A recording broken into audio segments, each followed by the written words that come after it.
السلام علیکم ورحمۃ اللہ وبرکاتہ۔ اگر آپ پہلی دفعہ اس چینل پر آئے ہیں تو اس چینل کو سبسکرائب کرنا نہ بھولیں، نوٹیفیکیشن بیل آئیکن پر کلک کرنا نہ بھولیں تاکہ آپ کو ریگولر نوٹیفیکیشن اپڈیٹس مل سکیں۔ اس چینل پر بہت ساری ٹاپکس پر آپ کو ویڈیوز مل جائیں گی، پلے لسٹ چیک کرنا نہ بھولیں۔ کوئی 5,500 سے زائد دروس مختلف ٹاپکس سے ریلیٹڈ اس میں موجود ہیں۔ امید کرتا ہوں کہ آپ ہمارے ساتھ بندے رہیں گے۔ آئیے آج کے درس کا آغاز کرتے ہیں۔ السلام علیکم ورحمۃ اللہ وبرکاتہ۔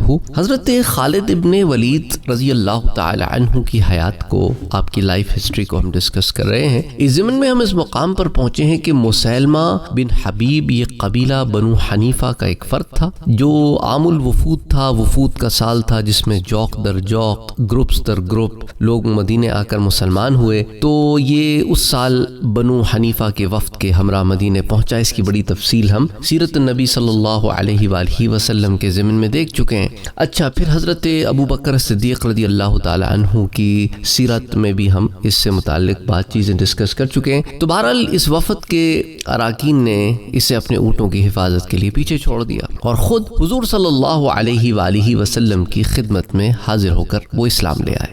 حضور صلی اللہ علیہ وآلہ وسلم نے حسب دستور انہیں چند تحفے دیے اور یہ بھی فرمایا کہ جو شخص پیچھے کیمپ میں رہ گیا ہے تم اس کا حصہ بھی لے جاؤ، تو وہ بھی تم میں سے کم نہیں ہے، اسے بھی باقاعدہ تحفے میں سے حصہ دیا جائے گا۔ تو حضور صلی اللہ علیہ وآلہ وسلم کے یہ کلمات مقدس بعد میں اس نے اپنے اعلان نبوت کے وقت اپنے حق میں استعمال کی۔ مسیلمہ کا ایک بیسکلی آپ سمجھنے ایک شعبدے باز آدمی تھا اور اس نے حضور صلی اللہ علیہ وآلہ وسلم کی حیات مبارکہ میں ہی اپنی نبوت کا اعلان کر دیا اور حضور صلی اللہ علیہ وآلہ وسلم کی خدمت میں اپنا ایک قاصد بھی بھیجا کہ شہروں کے نبی آپ اور صحراؤں میں آباد لوگوں کا نبی میں ہوں۔ یمامہ یہ مدینے سے بہت دور تھا۔ حضور صلی اللہ علیہ وآلہ وسلم نے اپنے اصحاب کو اس کی سرکوبی پر مامور فرمانے کے بجائے اسی کے قبیلے کے ایک فرد کو اس کی طرف بھیجا اور اس فرد حضور صلی اللہ علیہ وآلہ وسلم کی وفات کے بعد مسیلمہ کو بنو حنیفہ پر مکمل بالادستی حاصل ہو گئی۔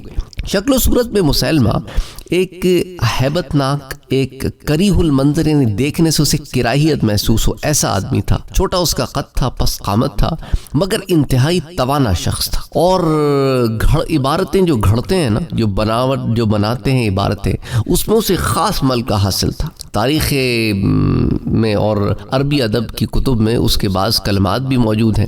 اچھا، اسی طرح جو ہے سجا، اس کے بارے میں نے آپ سے پہلے ذکر کیا سجا کے بارے میں پچھلے درس میں، اور مسیلمہ ان کا بھی کمبینیشن کے بارے میں ذرا بات کر لیتے ہیں۔ سجا جو ہے جب یمامہ کے قریب پہنچی تو مسیلمہ بڑا پریشان ہوا۔ بڑی لمبی داستان ہے، اس کو ہم پہلے ڈسکس کر چکے ہیں۔ تو بہرحال مختصراً یہ ہے کہ سجا اس کے پھندے میں پھنس گئی اور اس سے نکاح کر لیا۔ مہر میں صبح اور عشاء کی نمازیں معاف کر دی گئیں۔ سجا 3 دن کے بعد اپنے علاقے کی طرف واپس لوٹ گئی۔ بعد میں اس نے اسلام قبول کر لیا اور حضرت امیر معاویہ رضی اللہ تعالیٰ عنہ کے دور خلافت میں یہ بڑی لمبی عمر پا کر کوفے میں فوت ہو گئی۔ مالک بن نویرہ، اس کے بارے میں بڑی تفصیل سے آپ کے ساتھ پچھلے درس میں ڈسکس کر چکا ہوں۔ اس کا اور سجا کا ایک اتحاد تھا اور قتل و غارت گری جو ہے ناقابل معافی جرم تھے۔ تو حضرت خالد نے جب اپنے لشکر کو لے کے آگے بڑھے اور اس کی تمام تفصیلات جو ہے وہ میں نے آپ کے ساتھ پچھلے درس میں شیئر کر دی، اس لیے اس تفصیل کو میں آج نہیں دیکھوں گا۔ اچھا، ساتھ ساتھ میں ایک وضاحت بھی کرتا چلوں جو میں نے ابھی آپ سے ذکر کیا تھا کہ حضور صلی اللہ علیہ وآلہ وسلم نے اس کے لیے بھی تحفہ بھیجا تھا نا، مسیلمہ کے لیے، کیونکہ وہ پیچھے رہ گیا تھا۔ تو اس پر حضور نے اس کا حصہ بھی اس کے ساتھیوں کو دیا تھا اور فرمایا تھا وہ ایسا شخص نہیں جو ساتھیوں کے سامان کی رکھوالی کرنے کے لیے پیچھے چھوڑ دیا جائے۔ تو جب بنو حنیفہ اپنے قبیلے میں واپس پہنچے تو مسیلمہ نے نبوت کا دعویٰ کر دیا اور وفد سے کہا جو اس کے ساتھ ڈیلیگیشن گیا تھا کہ کیا تم لوگوں سے حضور نے نہیں کہا تھا کہ وہ ایسا شخص نہیں جو ساتھیوں کے سامان کی رکھوالی کرنے کے لیے پیچھے چھوڑ دیا جائے؟ وہ میرا مرتبہ پہچانتے تھے اور انہیں معلوم تھا کہ میں ان کے ساتھ نبوت میں شریک کیا گیا ہوں۔ اس نے بعض عبارتیں بنا کر اپنے قبیلے کے سامنے بطور وحی پیش کی اور شراب اور زنا وغیرہ کو ان کے لیے حلال قرار کر دیا۔ تو بنو حنیفہ نے اس کی اطاعت قبول کر لی اور اسے ہر قسم کی مدد دینے کے لیے تیار ہو گئے۔ اس کے بعد اس نے حضور صلی اللہ علیہ وآلہ وسلم کو جو خط بھیجا، اس خط میں جو مضمون تھا وہ یہ تھا کہ یہ خط مسیلمہ رسول اللہ کی طرف سے محمد رسول اللہ کے نام ہے، آپ پر سلامتی ہو، آپ کو یہ معلوم ہونا چاہیے کہ مجھے نبوت میں آپ کا شریک کیا گیا ہے، آدھی زمین میری اور آدھی قریش کی، لیکن قریش بہت زیادتی کرنے والی قوم ہے۔ حضور صلی اللہ علیہ وآلہ وسلم نے اس کا یہ جواب دیا کہ یہ خط محمد رسول اللہ صلی اللہ علیہ وآلہ وسلم کی طرف سے الی مسیلمۃ الکذاب، مسیلمہ جھوٹے کے نام ہے، سلامتی ہو اس پر جس نے ہدایت کی پیروی کی۔ اس کے بعد واضح ہو کہ زمین اللہ کی ملکیت ہے اور وہ اپنے بندوں میں سے جس کو چاہتا ہے اس کا وارث بنا دیتا ہے، انجام انہی کا بہتر ہوگا جو اللہ سے ڈرتے ہیں۔ اب اس خط میں ایک بڑا زبردست جملہ ہے، اگر آپ غور کریں، وہ لوگ جو بڑا شور کرتے رہتے ہیں نا کہ اس کو ملنی چاہیے تھی، اس کو ملنی چاہیے تھی، ہے نا ہمارے پاس ایسے لوگ، اور خلافت کے معاملے میں بھی جھگڑتے رہتے ہیں کہ بھئی خلافت اس کو ملنی چاہیے تھی، اس کو مل گئی، اس کو مل گئی۔ بھئی تمہاری مرضی سے تو کچھ نہیں ہوتا، زمین کس کی ہے؟ اللہ کی ہے، وہ اپنے بندوں میں سے جس کو چاہتا ہے اس کا وارث بنا دیتا ہے۔ یہ حضور صلی اللہ علیہ وآلہ وسلم کا فرمان پاک ان تمام جو آپ کہتے ہیں نا ایک عجیب سی قسم کا ماحول ہمارے ہاں پیدا کر دیا جاتا ہے، ان سب کا جواب ہے۔ بہرحال حضور صلی اللہ علیہ وآلہ وسلم کی وفات کے بعد مسیلمہ کا فتنہ جو ہے وہ اور زور پکڑا۔ تو ایک آدمی تھا رحال بن عنفوہ، یہ شخص ہجرت کر کے مدینہ آیا تھا اور یہیں رہ گیا تھا۔ اس نے حضور صلی اللہ علیہ وآلہ وسلم کی صحبت میں رہ کر قرآن کریم اور دین کا علم حاصل کیا تھا۔ تو جب اہل یمامہ مدینہ آئے تو حضور صلی اللہ علیہ وآلہ وسلم نے اسے اس قبیلے کی تعلیم و تربیت اور دین سکھانے کے لیے ان کے ساتھ بھیج دیا۔ وہاں پہنچ کر بجائے اس کے کہ یہ اپنا کام کرتا، یہ مسیلمہ کی مدد کرنا شروع ہو گیا اور قبیلے کے سامنے اس بات کی گواہی دی کہ محمد رسول اللہ نے یہ فرمایا تھا کہ مسیلمہ کو آپ کے ساتھ نبوت میں شریک کیا گیا ہے، معاذ اللہ۔ تو اہل یمامہ کے لیے مسیلمہ کے حق میں اس سے بڑا اور ثبوت کیا ہو سکتا تھا؟ وہ فوراً مسیلمہ کی اطاعت انہوں نے قبول کرنی شروع کر دی اور اس طرح ایک زبردست فتنہ جو ہے وہ کھڑا ہو گیا۔ جب حضرت ابو بکر صدیق رضی اللہ تعالیٰ عنہ نے مختلف امراء کو مرتدین سے لڑنے کے لیے جھنڈے مرحمت فرمائے تو حضرت اکرمہ بن ابی جہل رضی اللہ تعالیٰ عنہ جو ہے، حضرت اکرمہ رضی اللہ تعالیٰ عنہ یا ابو جہل کے بیٹے، دیکھیں اللہ کا کرم ہوتا ہے نا کہ دیکھو ابو جہل جو ہے اسلام کا سب سے بڑا مخالف، سب سے بڑا دشمن، ایسا دشمن کہ جس کے بارے میں حضور نے فرمایا کہ فرعونی اشد من فرعونی موسیٰ، کہ میرا فرعون ابو جہل تو موسیٰ علیہ السلام کے فرعون سے بھی زیادہ سخت ہے۔ اس کے بیٹے کو اللہ نے دین اسلام عطا فرمایا اور اسے ہدایت دی۔ تو اکرمہ بن ابو جہل کو مسیلمہ سے جنگ کرنے کے لیے روانہ کیا گیا۔ حضرت اکرمہ کی مدد کے لیے آپ سے حضرت شرحبیل بن حسنہ کو بھی فوج دے کر ان کے پیچھے پیچھے روانہ کیا گیا۔ تو بڑی تفصیل سے سیرت ابو بکر صدیق رضی اللہ تعالیٰ عنہ میں اس کو ڈسکس کر چکا ہوں، لیکن کچھ تفصیلات یہاں ڈسکس کروں گا۔ حضرت اکرمہ نے اس خیال سے کہ مسیلمہ کی سرکوبی کا یہ فخر تنہا انہی کے حصے میں آئے، حضرت شرحبیل کی آمد کا انتظار نہ کیا اور بنو حنیفہ پر انہوں نے دھاوا بول دیا۔ بنو حنیفہ بھی کچھ کم تیار تو نہیں تھے، انہوں نے زبردست حملہ کر کے حضرت اکرمہ کی فوج کو پیچھے ہٹا دیا۔ جب حضرت ابو بکر صدیق رضی اللہ تعالیٰ عنہ کو حضرت اکرمہ کی ہزیمت کی خبر پہنچی تو آپ نے شرحبیل بن حسنہ کو لکھا کہ وہ اپنی پیش قدمی کو موقوف کر کے اس کمک کا انتظار کریں جو حضرت خالد رضی اللہ تعالیٰ عنہ کی سرکردگی میں بھیجی جا رہی ہے۔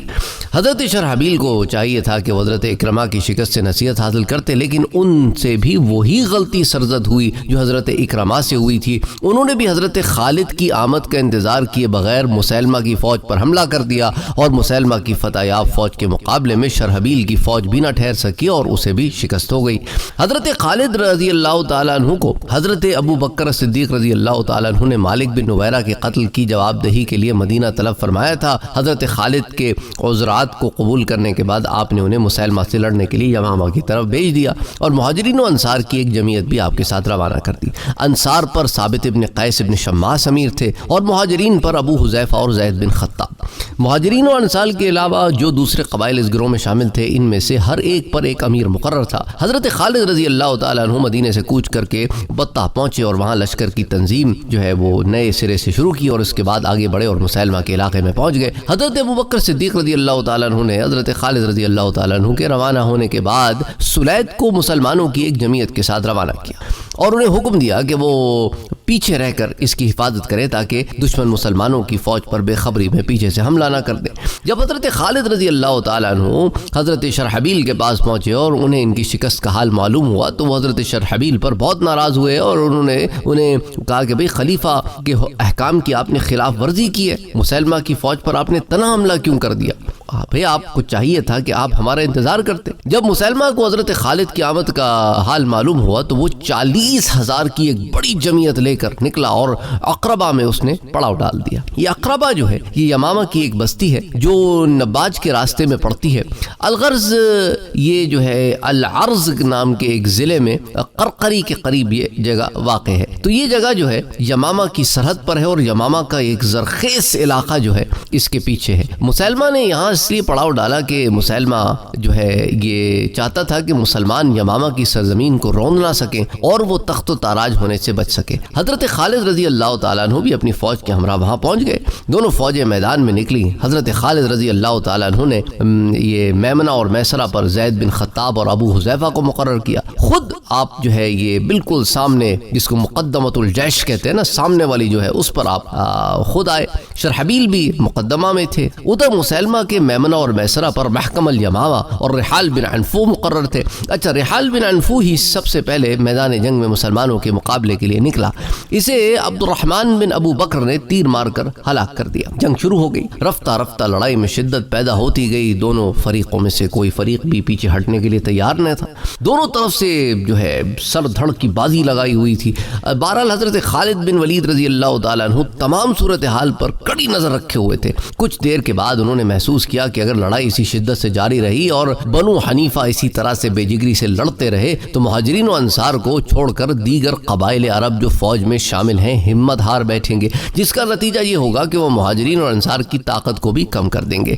اس طرح لشکر کے نظم و ضبط میں سخت خلل واقع ہو جائے گا اور شکست یقینی ہو جائے گی. اس موقع پر انہوں نے ایک جنگی تدبیر سے کام لیا. لشکر کو یہ حکم دیا کہ ہر قبیلہ علیحدہ علیحدہ ہو جائے اور علیحدہ علیحدہ ہو کر ہی دشمن کا مقابلہ کرے تاکہ ہم دیکھ سکیں کہ اس نے کیا کارہائے نمایاں سر انجام دیے ہیں. اس تدبیر کا خاطر خواہ اثر ہوا کہ ہر قبیلے نے محسوس کیا کہ اگر اس نے اس موقع پر بزدلی دکھائی اور فرار کا راستہ اختیار کیا تو ہمیشہ کے لیے اس کی عزت جاتی رہے گی کہ لوگ یہ کہیں گے کہ یہ وہ قبیلہ ہے جو میدان جنگ میں ان مرتدین کے خلاف جھوٹے نبی کے خلاف نہ ٹک سکا. تو اب ہر قبیلہ جو ہے وہ پورے جوش سے لڑنے لگا.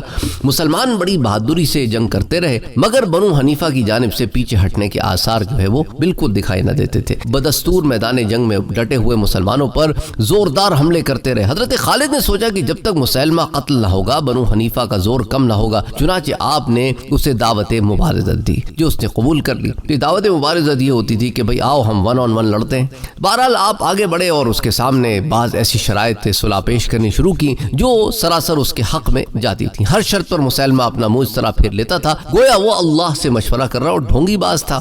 ایک دفعہ جیسے ہی مسلمہ نے منہ موڑا حضرت خالد پر جھپٹ پڑے. مسلمہ کوئی چارہ کار نہ دیکھ کر بھاگا اور قریب ہی ایک باغ میں گھس گیا. اپنے سردار کو بھاگتے دیکھ کر بنو حنیفہ کے پاؤں اکھڑ گئے اور انہوں نے بے تحاشا بھاگنا شروع کر دیا. یہ حالت دیکھ کر محکم الیمامہ نے پکارنا شروع کیا کہ اے لوگوں باغ میں داخل ہو جاؤ, اے لوگوں باغ میں داخل ہو جاؤ. چنانچہ بنو حنیفہ اسی باغ میں داخل ہونے لگے اور جب داخل ہو گئے تو اندر سے دروازہ بند کر لیا گیا. لڑائی کا یہ انجام مسلمانوں کو پسند نہیں تھا. ابھی بنو حنیفہ میں لڑنے کی طاقت باقی تھی اور سب سے اہم بات یہ تھی کہ فتنے کا بانی مسلمہ ابھی زندہ تھا. حضرت برا بن مالک نے مسلمانوں سے کہا کہ تم مجھے اٹھا کر باغ کی دیوار کے اندر پھینک دو, میں جا کر دروازہ کھول دوں گا. مسلمان یہ کس طرح گوارا کر سکتے تھے کہ وہ صحابی رسول صلی اللہ علیہ وآلہ وسلم حضرت برا رضی اللہ تعالی عنہ کے ساتھ یہ معاملہ کریں اور اس صحابی کو خود اپنے ہاتھوں موت کے منہ میں یہ ڈالنے کے مترادف ہوگا. تو بہرحال انہوں نے اس کو گوارا نہ کیا تو سب نے انکار کر دیا. اس پر انہوں نے کہا کہ اگر تم مجھے نہیں پھینکتے تو میں خود جاتا ہوں. یہ کہہ کر ایک جست لگائی اور دیوار پر پہنچ گئے. وہاں سے باغ کے اندر کودے اور لڑتے بھڑتے دروازے تک پہنچ گئے اور اسے کھول دیا. مسلمانوں کی فوج تو منتظر کھڑی تھی, فوراً باغ میں داخل ہو گئی. باغ کے اندر شدید جنگ ہوئی جس میں مسلمہ مارا گیا. مسلمہ کو حضرت جبیر بن مطعم کا وہ غلام جس نے حضرت حمزہ رضی اللہ تعالی تعالی عنہ کو میدان احد میں شہید کیا تھا، جو وحشی کے نام سے مشہور ہے، اس نے اور ایک انصاری نے مل کر اسے واصل جہنم کیا، کسے؟ مسیلمہ کذاب کو۔ اس کے مارے جانے سے بنو حنیفہ کی ہمت تو پست ہو گئی اور وہ پسپا ہونے لگ گئے۔ مسلمانوں نے انہیں ہر طرف سے گھیر گھیر کر قتل کرنا شروع کیا، ان کی لاشوں سے سارا باغ پٹ گیا۔ اس دن لڑائی میں بنو حنفیہ کے 21,000 بندے مارے گئے، 7,000 عقربہ کے میدان جنگ میں قتل ہوئے، 7,000 باغ میں مارے گئے اور 7,000 بھاگنے کی چکر میں کھیت میں رہے۔ اچھا، بہرحال مسلمان جو ہے وہ شہداء کی تعداد جو ہے مسلمانوں کی وہ 1,000 تھی، جن میں کلام اللہ کے حفاظ کثرت سے تھے۔ شہداء میں 360 تو مہاجرین و انصار میں سے لوگ تھے۔ بہرحال لڑائی شروع ہونے سے پہلے مسلمہ نے قبیلے کے ایک سردار مجاع بن مرارہ کو 60 آدمیوں کی ایک جماعت کے ساتھ بنو عامر بن پر جو ہے بھیجا تھا کہ ان کے اوپر فوراً حملہ کر دو۔ مجاع کا مقابلہ اسلامی لشکر کے مقدمۃ الجیش سے ہو گیا، جس میں اس کے تمام ساتھی قتل ہو گئے۔ مجاع جو ہے وہ گرفتار کر لیا گیا۔ اس کے خیال سے اسے امان دے دی گئی تھی کہ ممکن ہے کہ آگے چل کر اس کے ذریعے کوئی کام نکل سکے، تو اسے لشکر کے ساتھ بطور یرغمال رکھا گیا تھا۔ چنانچہ جب بنو حنیفہ کا استحصال ہو گیا اور مسلمانوں کو فتح نصیب ہوئی تو مجاع نے موقع پا کر حضرت خالد رضی اللہ تعالیٰ عنہ سے کہا کہ آپ یہ نہ سمجھیں کہ آپ نے بنو حنیفہ پر فتح حاصل کر لی ہے۔ یمامہ کے شہر میں ہمارے جنگجوؤں کی ایک بڑی بھاری تعداد اسلحے سے لیس ابھی موجود ہے، وہ لوگ ہر قیمت پر آپ کا مقابلہ کریں گے۔ اگر آپ لڑائی سے بچنا چاہتے ہیں تو مجھے کچھ دیر کے لیے شہر میں جانے کی اجازت دے دیں تاکہ میں انہیں صلح کے لیے آپ کے سامنے پیش کر سکوں یا صلح کی کوئی راہ ہی ہموار کر سکوں۔ حضرت خالد رضی اللہ تعالیٰ عنہ نے اسے جانے کی اجازت تو مرحمت فرما دی، لیکن یہ کہہ دیا کہ صلح میں تمہارے آدمیوں کی جان بخشی کی شرط شامل نہیں ہوگی، ان کے متعلق جو فیصلہ ہم مناسب سمجھیں گے وہ کریں گے۔ جب مجاع شہر میں گیا تو اس نے وہاں سوائے عورتوں، بچوں اور بوڑھوں کے کسی کو نہ پایا۔ اس نے انہیں زرہ بختر پہنائے اور سکھا دیا کہ وہ قلعے کی فصیل پر جمع ہو جائیں تاکہ مسلمان انہیں دیکھ کر دھوکہ کھا جائیں اور ہماری طرف پیش کردہ شرائط پر صلح کر لیں۔ چنانچہ سب سے ایسا ہی کیا گیا۔ تو بہرحال ہتھیار لے کر، زرہ بختر پہن کر وہ قلعے کی جو دیوار ہوتی ہے اس کے فصیل پر یہ سب پہنچ گئے۔ ادھر مجاع حضرت خالد رضی اللہ تعالیٰ عنہ کی خدمت میں حاضر ہوا اور کہنے لگا کہ میری قوم آپ کی شرائط پر صلح کرنا نہیں چاہتی، میں نے آپ سے جو کچھ عہد و پیمان کیا تھا وہ اسے قبول کرنے کے لیے قطعاً تیار ہی نہیں ہے۔ حضرت خالد نے جب فصیل کی طرف نظر دوڑائی تو انہوں نے دیکھا کہ جہاں تک نگاہ کام کرتی تھی فصیل پر سپاہی ہی سپاہی نظر آتے ہیں، جو سر سے لے کر پاؤں تک لوہے میں غرق ہیں اور ان کے ہاتھوں میں تلواریں ہیں اور نیزیں ہیں، اور ایک چمک جو ہے نا تلواروں اور نیزوں کی معلوم بھی ہوتی ہے۔ بہرحال مسلمان جنگ سے اکتا چکے تھے اور ان کی عین خواہش تھی کہ جو فتح انہوں نے بنو حنیفہ پر حاصل کی تھی اسی پر اکتفا کریں اور مزید جنگ و جدل سے پرہیز کریں۔ حضرت خالد نے سوچا کہ اگر دوبارہ جنگ چھڑ گئی تو نامعلوم کیا انجام ہو، اس لیے آپ نے اس بات پر رضامندی ظاہر کر دی کہ نصف مال و اسباب، نصف مزروعہ باغات اور نصف قیدیوں کو بنو حنیفہ کے لیے چھوڑ دیں گے۔ مجاع پھر شہر میں گیا اور واپس آ کر حضرت خالد سے کہا کہ وہ لوگ ان شرائط پر بھی صلح کرنے کو رضامند نہیں، آپ چوتھائی مال و اسباب لینے پر راضی ہو جائیں۔ حضرت خالد نے یہی منظور کر لیا اور صلح نامہ لکھا گیا۔ صلح کے بعد جب آپ شہر میں داخل ہوئے تو دیکھا وہاں عورتیں، بچے اور بوڑھے تو ہیں لیکن کسی جوان مرد کا تو کوئی نام و نشان بھی نہیں۔ آپ نے مجاع سے اس فریب دہی کے سبب پوچھا تو اس نے کہا کہ بھئی دیکھیں میری قوم تباہ ہو جاتی، میرا فرض تھا کہ ان کی جان بچاؤں۔ حضرت خالد نے عذر قبول کر لی اور صلح نامے کو برقرار رکھا۔ کچھ عرصے کے بعد حضرت ابوبکر صدیق رضی اللہ تعالیٰ عنہ کا خط حضرت خالد رضی اللہ تعالیٰ عنہ کے پاس پہنچا، جس میں آپ کو حکم دیا گیا تھا کہ آپ اس قبیلے کے ہر بالغ شخص کو قتل کر دیں، لیکن حضرت خالد صلح کر چکے تھے اور صلح نامے پر ان کے دستخط جو ہے وہ بھی ہو چکے تھے۔ اب آپ اسے کس طرح توڑ سکتے تھے؟ چنانچہ آپ نے حضرت ابوبکر صدیق رضی اللہ تعالیٰ عنہ کو اپنی معذوری سے مطلع کر دیا، جسے انہوں نے قبول کر لیا۔ صلح کے بعد بنو حنیفہ نے اسلام قبول کر لیا۔ حضرت خالد نے ان کا ایک وفد حضرت ابوبکر صدیق رضی اللہ تعالیٰ عنہ کی خدمت میں روانہ کیا۔ جب یہ وفد آپ کی خدمت میں پہنچا تو آپ نے ان لوگوں سے پوچھا آخر کس بات پر مسیلمہ کذاب کے فریب میں آ گئے؟ انہوں نے عرض کی کہ اے اللہ کے رسول کے خلیفہ، آپ کو ہمارا سب حال معلوم ہے۔ مسیلمہ نے جو پاکھنڈ پھیلایا تھا اس سے نہ ہی اسے کوئی فائدہ پہنچا اور نہ ہی اس کے خاندان اور قبیلے کو۔ حضرت ابوبکر صدیق رضی اللہ تعالیٰ عنہ نے بعض آیات جو مسیلمہ کے بیان کے مطابق اس پر نازل ہوئی تھیں اس کو سننے کی خواہش کی۔ چنانچہ وفد وقت نے چند آیات سنائیں، انہیں سن کر صدیق اکبر رضی اللہ تعالی عنہ بہت متعجب بھی ہوئے اور تعجب کا اظہار بھی کیا اور فرمایا ایسی باتیں تو ایک فاسق و فاجر شخص ہی کر سکتا ہے، آخر تمہاری عقلوں پر کیا پتھر پڑ گئے تھے کہ تم ایسے شخص پر ایمان لے آئے؟ بنو حنیفہ کے ساتھ جنگ و پیکار کے بیان کو وہ قوت و طاقت اور سواد نصیب ہوا جو دوسرے مدعیان نبوت کے حصے میں نہ آیا۔ ہمارے خیال میں مسلمہ کی قوت و طاقت کے اسباب بہت سارے تھے، ان میں سے ایک تو رحال کی یہ شہادت کہ اس نے حضور صلی اللہ علیہ وآلہ وسلم سے سنا ہے کہ مسلمہ کو ان کے ساتھ نبوت میں شریک کیا گیا ہے معاذ اللہ۔ تو جب بنو یمامہ نے دیکھا کہ حضور کا بھیجا ہوا معلم بھی مسلمہ کی تصدیق کر رہا ہے تو ان کے پاس پھر شک کرنے کی کوئی گنجائش نہیں رہی۔ پھر بنو حنیفہ اپنے شہروں اور عزت و ناموز کی حفاظت کی خاطر جنگ کرتے تھے، چنانچہ جب فریقین میں جنگ چھڑنے کا وقت آیا تو مسلمہ کذاب کے بیٹیل نے بنو حنفیہ کو مخاطب کرتے ہوئے کہا کہ بھئی دیکھو آج تمہاری غیرت کے امتحان کا دن ہے، اگر تم نے شکست کھائی تم تو جانتے ہی ہو کہ پھر تمہاری بیٹیوں تمہاری بیویوں کے ساتھ کیا ہوگا، انہیں لونڈیا بنایا جائے گا۔ اپنے حسب و نسب کا اور ناموس اور اپنی بیویوں بیٹیوں کی حفاظت کی خاطر دشمن سے جنگ کرو۔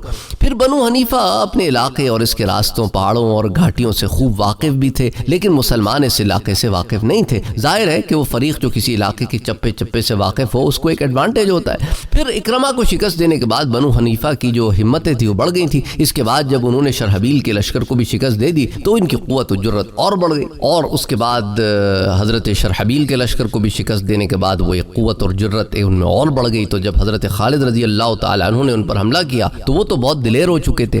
تو ان امور کی موجودگی میں سوال پیدا ہوتا ہے کہ جب مسلمہ کی فتح اور کامرانی کے اس قدر اسباب جمع ہو گئے تھے تو مزید بنا اس کا لشکر بھی مسلمانوں سے کئی گنا بڑا تھا، تو اس کی شکست کی وجوہات کیا تھی اور وہ کیا عوامل تھے جنہوں نے مسلمانوں کو کامیاب و کامران ہونے میں مدد تھی؟ آپ کے سامنے اس ضمن میں کچھ پوائنٹس رکھنا چاہتا ہوں۔ حضرت خالد رضی اللہ تعالی عنہ کا یہ حکم کہ ہر قبیلہ علیحدہ علیحدہ ہو کر جنگ کرے تاکہ معلوم ہو سکے کہ کس قبیلے نے زیادہ جمع مردی اور شجاعت سے دشمنوں کا مقابلہ کیا اور کس نے بزدلی دکھائی۔ اس کارروائی کا فوج کے دل پر بڑا اچھا اثر ہوا اور اہل عرب جنہیں اپنی بزرگی اور شرافت، بہادری اور شجاعت پر ناز تھا، میدان جنگ سے پیچھے ہٹنے کی جرات نہ کر سکے۔ دوسری بات کہ لشکروں کے درمیان کھڑے ہو کر حضرت خالد رضی اللہ تعالیٰ عنہ کا دعوی مبارزت دینا۔ آپ ایک شیر انسان تھے، شیر دل انسان تھے، اور آپ بہادر انسان تھے، اور آپ نے اپنی بہادری کا جب ایک جرنیل اس طرح ثبوت دینا میدان جنگ میں تو اس کی فوجوں کا آٹومیٹکلی مورائل بڑھ جاتا ہے۔ اچھا، جب مسلمہ کذاب حضرت خالد رضی اللہ تعالیٰ عنہ کے سامنے آیا اور آپ رضی اللہ تعالیٰ عنہ نے بعض شرائط اس کے سامنے رکھی تو اس نے اس طرح منہ پھیرے جیسے وہ اللہ سے مشورہ کر رہا ہو معاذ اللہ۔ تو حضرت خالد نے اس موقع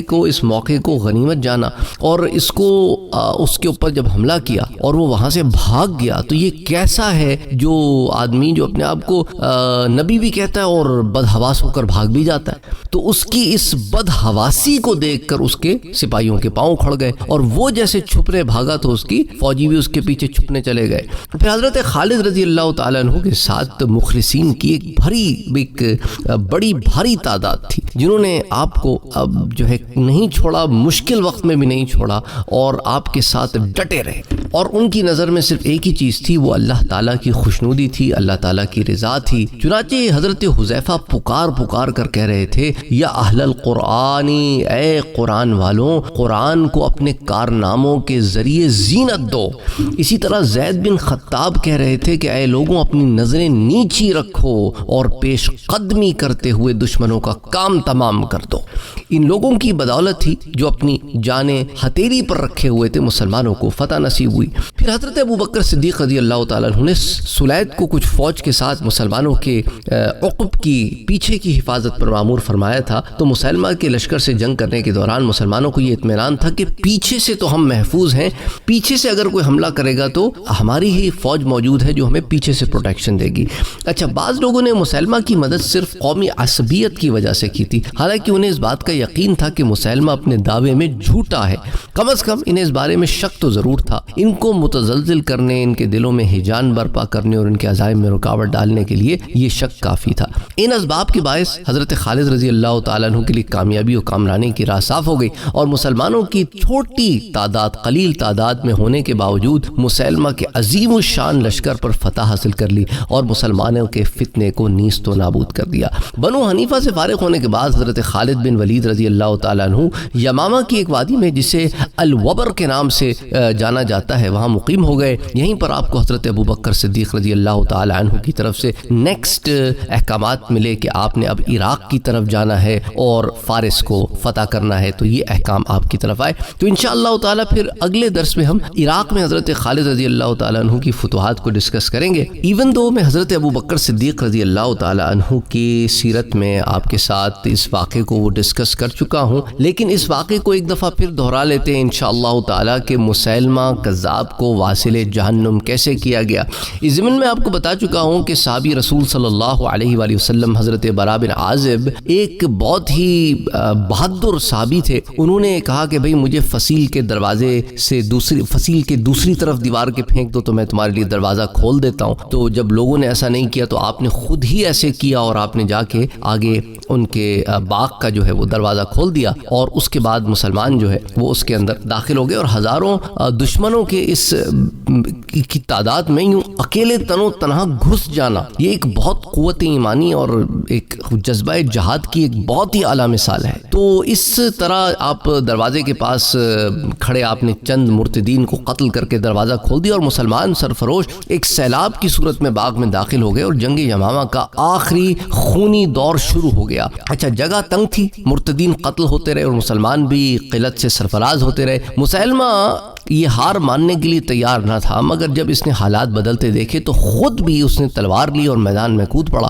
مسلمہ بڑا ہی شاطر اور مکار اور عیار آدمی تھا اور ساتھ ہی ساتھ ایک سپہ سالار بھی تھا اور جنگجو بھی تھا. وہ غصے سے اس وقت ہیبت ناک جو ہے وہ ہو گیا اور مرتدین کی تعداد جو ہے وہ لمحہ لمحہ وہ کم بھی ہوتی جا رہی تھی.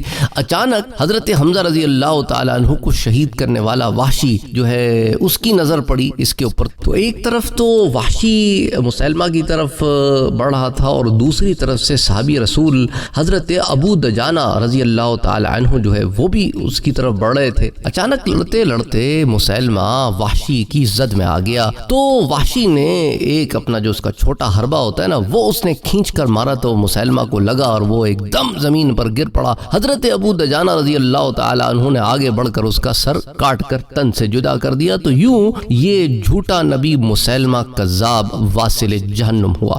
حضرت ابو دجانہ رضی اللہ تعالی عنہ اس کا سر کاٹ کر ابھی سیدھے ہی ہو رہے تھے کہ ایک کافر کی تلوار سے شہید ہو گئے.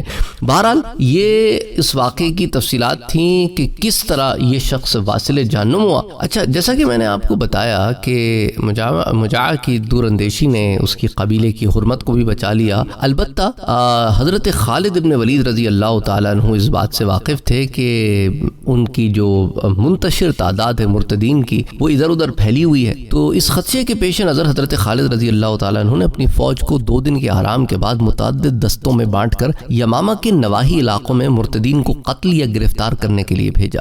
مفروروں کو ان کی جگہوں سے ڈھونڈ نکالا گیا. کچھ قتل ہوئے، کچھ قید ہوئے، بعض نے اسلام قبول کیا، انہیں آزاد کر دیا گیا. مقتولین اور قیدیوں کی عورتوں اور بچوں کو قیدی بنا لیا گیا. یمامہ کے قریب آپ رضی اللہ تعالیٰ عنہ حضرت خالد بن ولید رضی اللہ تعالیٰ عنہ نے فوجی صدر مقام بنا کر نئی ہدایات کے لیے خلیفۃ رسول اللہ صلی اللہ علیہ وسلم یعنی کہ حضرت ابو بکر صدیق کی خدمت میں اپنے قاصد کو روانہ کیا. جنگ یمامہ میں کتنے لوگ مرتدین کی طرف سے واصل جہنم ہوئے وہ تو میں آپ سے ذکر کر چکا ہوں. ان کی تعداد جو ہے وہ 21,000 کے قریب ہے جو مختلف مقامات کے اوپر مارے گئے. اچھا اور مسلمانوں میں جو شہید ہوئے ان میں سے 300 کے قریب قرآن کریم کے حفاظ تھے. اور اسی طرح جلیل القدر صحابی رسول حضرت ابو دجانہ، اسی طرح حضرت ابو حذیفہ، اسی طرح جو ہے اور بڑے بڑے صحابی رسول جو ہے وہ اس جنگ میں شہید ہوئے. اور یاد رہے کہ لیفٹ ونگ کے سالار تھے حضرت ابو حذیفہ رضی اللہ تعالیٰ عنہ اور رائٹ ونگ کے سالار تھے حضرت عمر رضی اللہ تعالیٰ عنہ کے بھائی زید بن خطاب، حضرت زید رضی اللہ تعالیٰ عنہ. تو یہ بڑے جلیل القدر صحابہ تھے تو یہ شہید ہوئے اس جنگ میں. اچھا اسی طرح حضرت عمر رضی اللہ تعالیٰ عنہ کے بیٹے عبداللہ ابن عمر رضی اللہ تعالیٰ عنہ آپ اس جنگ میں بچ گئے تھے لیکن آپ نے اس جنگ میں پارٹیسپیٹ کیا تھا تو بطور غازی کے آپ لوٹے. انشاءاللہ تعالیٰ پھر اور بہت ساری تفصیلات حضرت خالد رضی اللہ تعالیٰ عنہ کی زندگی سے متعلق اگلے درس میں ڈسکس کریں گے. السلام علیکم ورحمۃ اللہ وبرکاتہ. اور آپ کی سہولت کے لیے واٹس ایپ کا گروپ بھی بنا ہوا ہے اور ٹیلی گرام کا چینل بھی بنا ہوا ہے. دونوں کے لنکس ڈسکرپشن میں موجود ہیں.